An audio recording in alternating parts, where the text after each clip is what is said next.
বাড়ি ছিল, যেই বাড়িতে 3টে বাচ্চা ছিল। 3টে বাচ্চার একজনের নাম মৌ, আর একজনের নাম মধু, তারপর সর্বশেষ তার নাম ছিল মিষ্টি।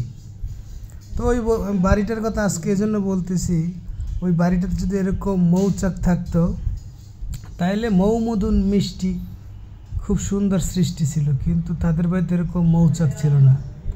আজকে ঘুরতে ঘুরতে চলে আসলাম একটা বাড়িতে, সেখানে দেখা যাচ্ছে তাদের বাড়িতে সবখানটা জুড়ে এরকম বড় বড় মৌচাকের।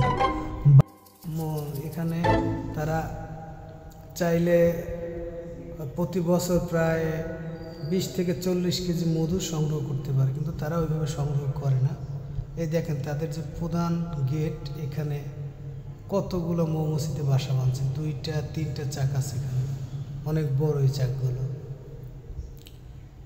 এই যে ওখানে আরবিতে সম্ভবত লা ইলাহা ইল্লাল্লাহ মুহাম্মাদুর রাসূলুল্লাহ সাল্লাল্লাহু আলাইহি ওয়াসাল্লাম লেখা আছে। তো আমরা এই দেখেন, শুনছি মৌমাছি নাকি সব বাড়িতে বাসা বাঁধে না, কিছু কিছু বাড়িতে মৌমাছি বাসা বাঁধে, লোক মুখে শোনা কথা। এর কতটুকু সত্যিটা আছে জানি না। তো এই বাড়িটার অবস্থা দেখেন, তাদের ঘরের ভিতরে সব জায়গাতেই, এবং তাদের পিছনে এই বাসা রয়েছে।